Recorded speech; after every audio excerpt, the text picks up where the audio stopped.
तो ही बज रहे सुबह के 9 और आज है 12 मार्च 2024। तो मैं तो उठा था लगभग 8:30 बजे उठ गया था, पर यहाँ तक आने में 9 बज गए थे। तो जैसा कि आप लोग जानते ही है कि मैं नीट 2025 का प्रिपरेशन कर रहा हूँ और अभी क्लास 12th में आया हूँ। तो आज मुझे नीट का प्रिपरेशन करते हुए 346 डेज हो चुके हैं और हम सबके टारगेट या नीट 2025 को बचे हैं 415 डेज और आज है डेट 12 मार्च 2024। तो जैसे कि आप लोग जानते हैं कि मैं अभी क्लास 12th में हूँ, 12th में भी आया हूँ जस्ट, और मैं अपना 12 का प्रिपरेशन कर रहा हूँ 1 मार्च 2024 से। तो आज है 12 मार्च 2024। तो सबसे पहले देख लेते हैं कि अपने टारगेट्स आज के क्या क्या हैं। तो मैंने पहले से अपना मार्च और अप्रैल का टारगेट्स बना लिया है। तो उसमें मुझे आज करना है फिजिक्स में इलेक्ट्रिक चार्ज एंड फील्ड का लेक्चर नंबर 10 एंड केमिस्ट्री में कोऑर्डिनेशन कंपाउंड का lecture number 9 and lecture number 10। तो 2 तो नहीं हो पाएगा, तो कोशिश करूँगा 1 एंड 1.5 हो जाए। और उसके बाद रिवीजन करना है बायोलॉजी में, डीपीपी लगाना है, नोट्स बनाना है। तो चलिए शुरू करते हैं। तो उसको मैं अपना लाइब्रेरी गया और वहाँ अपना दोनों लेक्चर देखा फिजिक्स एंड केमिस्ट्री के, उसको अपना रिवीजन स्टार्ट कर दिया। तो अभी तो मैं अपना वीडियो रिकॉर्ड कर रहा हूँ लाइब्रेरी से, शाम हो रही थी। तो तब मैं अपना ह्यूमन रिप्रोडक्शन का एनसीईआरटी पेन से एमसीक्यूज कर रहा था और अपने केमिस्ट्री के नोट्स बनाए, फिजिक्स के नोट्स बनाए और रिवीजन भी करा। तो मैंने तो इस बार सोचा कि अब जब अपना 12th करूँगा तो डेली के डेली अपना लेक्चर कंप्लीट करूँगा और उसके साथ ही डीपीपीज कंप्लीट करूँगा और नोट्स बनाऊँगा और क्वेश्चन प्रैक्टिस करते रहूँगा, जिससे कि बैकलॉग ना क्रिएट हो और ऐसा ना लगे कि ये चैप्टर मेरा प्रैक्टिस नहीं है। तो जैसे कि देख पा रहे हैं मेरे पास आकाश का मॉड्यूल है, पीडब्ल्यू का भी मॉड्यूल है। तो भी मैं आकाश का मॉड्यूल कर रहा था, बट इसमें क्या है कि कुछ क्वेश्चन बहुत बाहर के आते हैं, उतना समझ नहीं आता है। तो इसलिए मैं सोच रहा हूँ कि कल से मैं अपना पीडब्ल्यू का मॉड्यूल ही करूँगा। तो मैंने ह्यूमन रिप्रोडक्शन का करीब 66 क्वेश्चन किए, 66 क्वेश्चन किए एनसीईआरटी पेन से। उसको अपने कोऑर्डिनेशन कंपाउंड का डीपीपी कंप्लीट किया, उसको कुछ नोट्स रिवीजन करे। फिर मैंने अपने फिजिक्स में इलेक्ट्रिक चार्ज एंड फील्ड का भी डीपीपी कंप्लीट किया। फिर इलेक्ट्रिक चार्ज एंड फील्ड का शॉर्ट नोट्स बनाया एंड ग्रेविटेशन का शॉर्ट नोट बनाया। तो भाई जैसे कि सामने आप देख पा रहे हैं, ये मेरा शॉर्ट नोट की कॉपी है।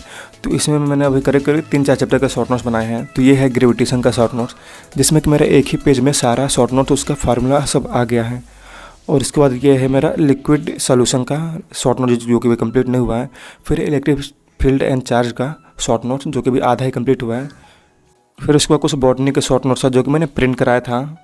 और फिर मेरे आयुपैक नेमिंग का शॉर्ट नोट्स है, जो कि मेरे 2 पेज में हो गया है।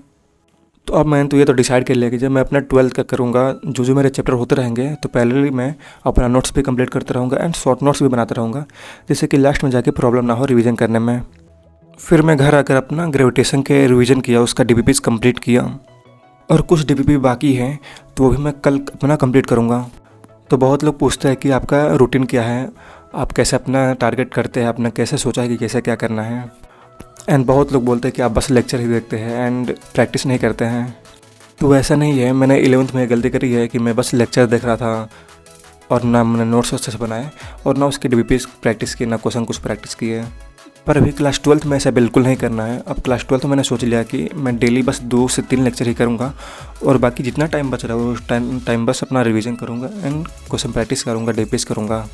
तो मैंने ये क्लियर कर लिया कि जब मैं लाइब्रेरी जाऊँगा, वहाँ पे लगभग 10 से 12 घंटे में रहता हूँ, तो वहाँ पे मैं अपना क्लास 12 का सारा पढ़ूँगा और घर आकर अपना क्लास 11 का रिवीजन करूँगा। तो मैंने ये टारगेट रखा है कि मैं डेली 1 लेक्चर फिजिक्स का करूँगा, 1 लेक्चर केमिस्ट्री का करूँगा। तो ये 2 लेक्चर करने में लगभग 5 घंटे लग जाएंगे। उसको मेरे जितने भी 5 घंटा, 6 घंटा, 7 घंटा बच रहा है, उतना मैं वहाँ पर अपना रिवीजन करूँगा। जैसे कि अपना नोट्स कंप्लीट कर लूँगा, अपना शॉर्ट नोट्स बनाऊँगा और अपने डीपीपीज लगाऊँगा। फिर घर आकर अपना क्लास 11 का रिवीजन करूँगा, जो कि मेरा चैप्टर वीक होगा, उसके नोट्स कंप्लीट करके उसका क्वेश्चन प्रैक्टिस करूँगा। तो आज तो मैं सबसे पहले गया अपने लाइब्रेरी पर, तो अपने फिजिक्स में 1 लेक्चर कंप्लीट किया और उसके नोट्स भी बनाए। फिर अपना कोऑर्डिनेशन कंपाउंड का लेक्चर किया और उसके नोट्स बनाए। फिर फिजिक्स में 2 डीपीपी लगाए एंड केमिस्ट्री में 1 डीपीपी लगाया। फिर आकाश के मॉड्यूल के कुछ क्वेश्चन किए, जो कि जितना हो पा रहा था। और जूलॉजी में ह्यूमन रिप्रोडक्शन का मैंने एनसीईआरटी पेन से उसका एमसीक्यू किया, तो उसमें लगभग 66 एमसीक्यू किए और अभी 70 एमसीक्यू से ऊपर बच रहा है, तो वो मैं कल करूँगा। उसके बाद मैं अपना ग्रेविटेशन का शॉर्ट नोट्स बनाया, उसका रिवीजन करा एंड फिर घर आकर उसके डीपीपीज लगाए। तो इसी के साथ मेरा आज के दिन कंप्लीट हो गया और आज के मैंने जितने टारगेट लिया था वो सारे टारगेट कंप्लीट हो गए हैं। और अगर आपको कुछ पूछना हो मुझसे या फिर मुझे कुछ सजेशन देना हो, तो आप मुझे नीचे कमेंट कर सकते हैं, मैं सबके कमेंट का रिप्लाई देता हूँ। तो आज का मेरा दिन यहीं पे समाप्त हुआ। तब तक के लिए टाटा बाय बाय।